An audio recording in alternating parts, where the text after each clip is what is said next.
Well, thank you very much for inviting me. I feel really honoured. I've heard great things about what's been going on at Randwick, particularly after the event on Sunday. There was great feedback there that it's a really dynamic group. And I've also known about this Village Hall from the 2050 scheme back in the noughties, I think, when this came on, because this is one of the examples as one of the best retrofit. Why are we here? What are we talking about? Well, let's bring us back to a bit of history. That, I'm not sure what it is, but it's meant to, it's an erratic, it's a rock.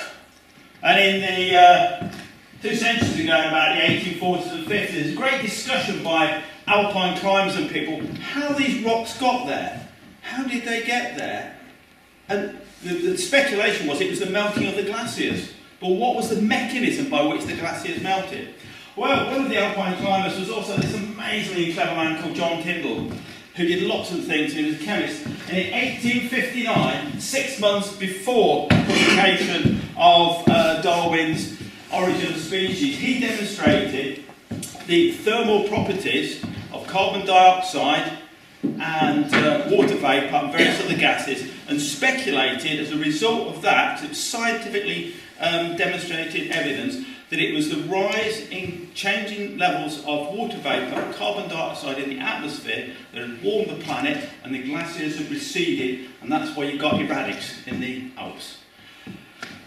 In building on various other theories, and this chap, Sibelius Arrhenius, is a Swedish mathematician who in 1896 actually did some calculations, because this was like 50 years later, and the rise of the Industrial Revolution, based on the changes in carbon dioxide, particularly because it was recognised that that was increasing by then, that if there was a doubling of carbon dioxide from 258 parts per million to whatever it is, 500, the temperature would rise by about 4 to 5 degrees.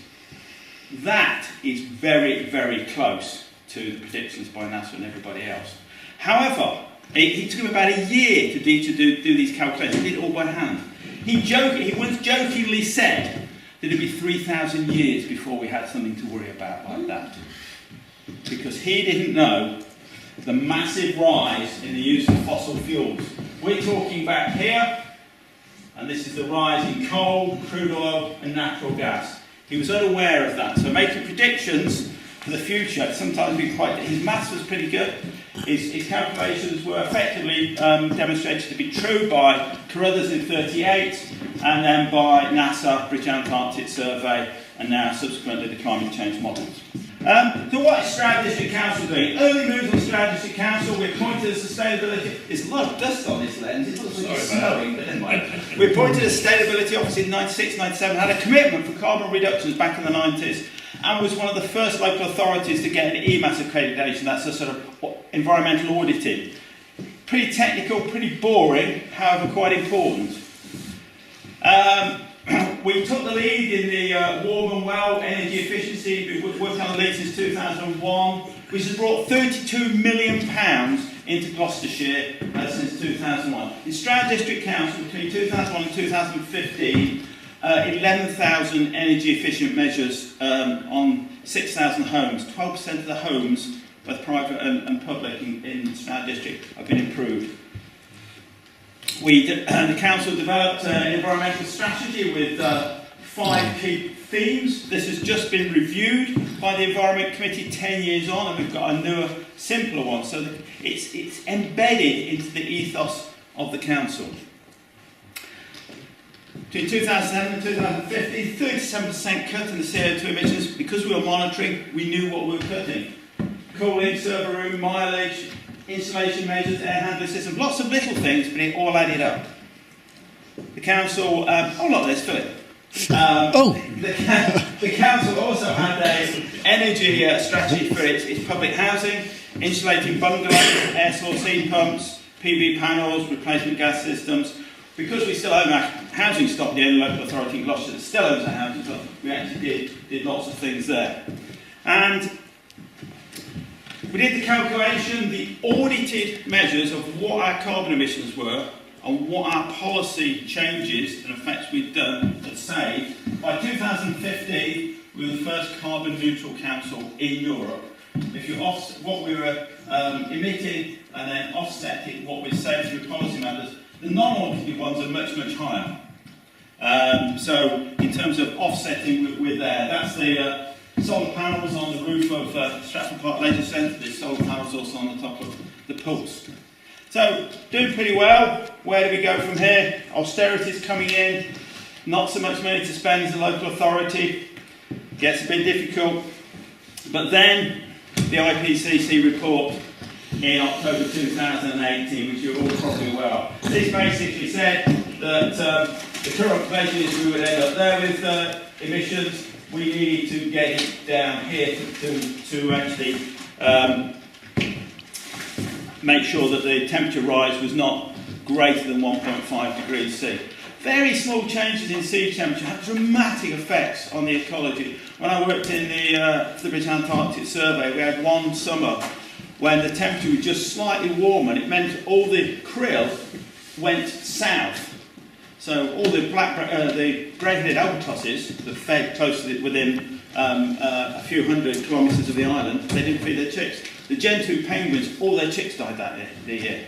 The macaronis, because they'd spent 5 or 6 days at sea and went further south, they were all right. But it's a massive change. So small changes, and that was just about a 0.5 degree, well, it's less than a 0.5 degree temperature change in the water temperature. Massive change in the ecology. So, what's the council done since then? We adopted a climate change emergency motion, adopted by, it was written, I presented it to the Environment Committee, it went through the Environment Committee. That was the one, if you saw, anybody saw it on the live broadcast, that's when we had the whole XR at the back of the chamber, which is great. It's the first time I've been in a council chamber when we had lots of people supporting us. Normally there's lots of people in the council chamber complaining about what we're doing, which is great. I thought it was brilliant. It went to statutory resources where we tried to set a budget, and unfortunately there's been a political disagreement. I wanted a bigger budget and the our administration partners didn't, so that was a bit more exciting. It's got a bit more heated. And it went through full council and was completely endorsed by full council, and it has complete cross-political support for this. It is actually completely embedded. And at full council, people are advocating that the council should be thinking about where it puts its investment. And it was the leader of the Conservative group, Nigel, who said we should be investing in wind farms, which is great. It's really good. So, what we're doing, I produced a background document. It basically says what we need to do if we were... The challenge of becoming carbon zero neutral by 2030 is absolutely enormous. I put in a document here which partly mirrors the Gloucestershire Local Department Energy Strategy. This is available on the LEP website. It's a really good read. It is actually pretty good. Stroud 1 will form the basis of the appendices to the report. We've got an initial budget, and we're going to appoint a project officer who's got some time to do some linking up. It's going to be a priority in the corporate strategy, and we've got some funds to start implementing it. In times of austerity, it's going to be quite difficult. But what you need to do, I don't know if you can read that, you probably can't, it's too far away. I think I tell people you should never put slides that people can't read. I'm blaming the lens. Blame the lens. You should carry it backwards a bit. I think it's on the inside. I dropped it on the way down. Okay, so briefly, to actually meet carbon neutral by 2030, we need a complete shift to low or zero carbon electricity generation within the district or use. Smart and more flexible management of electricity demand, that's batteries. A huge reduction in the energy demand of all buildings. This is an example that's done it, but that's all buildings. And we need decarbonisation of heat. We basically need to get rid of gas as a heating mechanism. That's something the district council can't do on its own. It has to be national policy. We need dramatic cuts in carbon emissions from road transport, switching to walking, cycling, efficient shared transport. Basic transport not powered by fossil fuels. Ensuring all new buildings achieve their low carbon potential. Dramatic reductions in agriculture and food production. A huge reduction in the generation of waste and a dramatic increase of low carbon means of dealing with it. And also a dramatic increase in capture of carbon. These are not either's ors. We have to do all of these. It's not either or. These are all technically possible. The technology is there to do all of these. All the things I've mentioned in here are things that, with the right planning and funding, could be done now. We're not waiting for the silver bullet. However, there are some challenges. So, it means we need to go from that to this.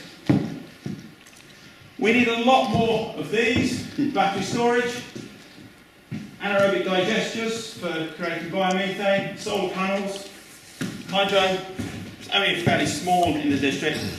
To actually, if you assume that the government's targets for national electricity generation are there, 50% of the electricity will be generated by low carbon means by 2030. So we have to generate 50% of our own renewable energy in the district. That probably means 10 large turbines and 400 hectares of solar. Less than 1% of the district, but it's big. On top of that, we need to move from 1 in 19 houses having solar panels on the roof to 1 in 5. We have to have another 20 gig on potentially on businesses. Hydro will probably add about 2 gigawatt hours, and we need to do something about biomethane. It's quite difficult. This is all, the technology is there, it is all doable. The big issue with Stroud District is half of it is area of outstanding natural beauty, and it requires overwhelming public support to put renewable energy there. It's perfectly possible to actually put sites that won't annoy too many people. It's difficult.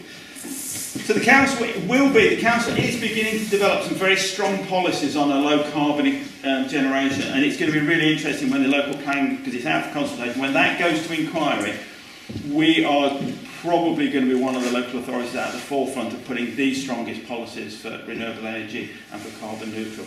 It'll be a really interesting test to see what the incoming inspector says. Who knows, but we can have a go at it. There is an opportunity for neighbourhood plans to actually have renewable energy in them. If somebody's developing a neighbourhood plan and you've got a landowner who's very interested in it, you can actually, because neighbourhood plans are pro-development, they're not stop development, you can allocate, if the landowner is interested, say, we want a solar farm, or we want a wind turbine, or we want a hydro plant. It can be done. We need to make sure this is happening for all houses. We need to cut the energy use to about 1 or 2 tonnes a year. This is my house, grade 2 listed building, just 200 years old this year, in fact. When we moved in, it got leaky, it was cold, terrible. But we actually did lots of retrofit work, internally insulated, triple glazing, grade 2 listed, we've got solar panels on the back, and we've cut our energy emissions down to, count the offset, it's about 1 tonne a year. But that needs to be done on all the houses in the district. There's 52,000 houses in the district, and there's a few been done here, and I know some of the people here have got energy efficient houses, but it does require investment, and it's the way you think about things like that, and it's what you want to pass on to the next generation. What is a better gift than you can give to the next generation than a house that costs £500–600 a year in energy to heat, whereas the current ones cost. But actually, how people do that, how people look at it, is really interesting. Lots of people spend, £10–15,000 on a new kitchen, but do they think about, doing some fairly simple insulation? And the key thing is the drafts, the walls, the floor, the loft, then the windows. Drafts, walls, loft, floor, windows is the way forward. And then think about generation. Okay, all new houses need to be carbon zero, and they need these. They probably need solar panels, they need a grid inverter, they need a charger, they need battery storage so they can actually talk to the grid and they can talk to your car. Electric cars are going to happen no matter what we do, I think. Every major car manufacturer is now geared up for electric cars. There's no stopping them. And the government's target of 2040 is completely bonkers. You won't be able to buy a petrol car. I mean, nobody will be making them after about 2028 or something. So, using the circular economy, thinking about your waste, making sure you don't buy so much stuff, and food waste. This is a massive carbon saving. I mean, Stroud is the best district. Thank you very much, everybody who doesn't put their waste out and recycles their food. we as a district, or you as residents of the district, send less waste to landfill than the residents of any other local authority in England. In fact, you're probably one of the best in Europe. And our food waste goes to an AD plant where it's turned biomethane, it's used to heat houses, and the digestate is put on there. So that's on the fields to grow more crops. So it is the circular economy. That's just an example of the circular economy, but the circular economy where you recycle things. And we probably need more of this. We probably will need more carbon capture and sequestration. Whether it'll be appropriate to have these big fans sucking out carbon of the atmosphere on the top of the cockpit is questionable, I would say. I would say it's questionable. However, in my view, whenever we think of Javelin Park and the incinerator, it is being built. My view, it should have carbon capture on it. We should actually take carbon out of the stack. And that needs to be thought about for industrial processes. Perhaps the simplest thing is reforesting areas. It's quite long term, but it is quite effective, and it can be done. So, if you wanted to absorb the amount of carbon emitted from the district by everybody, you would need several more Stroud districts. You can't just, it's too much. I can't remember what the figure off the top of my head is, but it's a lot more than the whole of Stroud district. But we can do a contribution to it, so that it will be part of the mix. And we probably need to cut emissions and tackle obesity and improve mental health by letting people not drive their cars and get stressed. So safe cycle access is really important. So as a council, what do we need to do? We actually need, if we can, a laser focus on reduction. And we need communication, leadership, setting the example, planning policy, where we put our investments, purchasing, partnership, and purpose for action. As a district council, we don't have a huge amount of money to invest in doing lots of things, although we are looking at options. But there are some of the things that as a district council we need to think about. Now, as a community here and an action group, there is lots of other things that you want to do. And just to help stimulate your ideas, I'll give you some of the big stuff of those 9 points. It is up to us, and avoiding dangerous climate change is impossible. We have to accept that. Dangerous climate change is already here, and it will happen. The question is, can we avoid catastrophic climate change? And the point is, if everyone does a little, we only achieve a little. So it is. And we are on a cusp. It's really intriguing. The first climate change emergency declared by local authorities was by Durban in Australia. And that was in a direct response to forest fires in 2016. I think the next one was Liverpool, and then Bristol, and Stroud was third or fourth. And then Extinction Rebellion has had a massive effect on the national psyche, and obviously Attleborough's programme as well. So there is a wave of people realising, and there's also, I think one of the other things is that people who are doing things are now talking to other people and realising that, well, they're doing it as well, and lots of people are doing it. And it's not something weird not. It's actually becoming the key thing that people want to do. So, there are no safe scenarios without big cuts. So, as well as the big stuff, what else can you do? You switch your energy supplier to a 100% renewable company that invests in new renewable generation. There's lots who are just traders, but somebody who actually invests in renewables. Take the 80% challenge. Can you cut your energy bills by 80%? Buy local, buy organic, buy in season, buy second hand, don't buy. Don't buy something. Invest community renewables, divest from fossil fuels, eat less meat, eat less dairy, walk, cycle, share transport, flying, cut it down. I'm not saying no, but I think it's only 15% of the population take 90% of the flights in the UK. It's multiple flights, so a frequent flyer tax is clearly something important. So, take responsibility, invest in the future, and take courage, not hope. And I don't know what you've got planned, but I thought, what are you going to do next? Do you have a 5-year personal plan? Preparing in 2019? Delivery in 2020-24? Review in 2025? Thank you.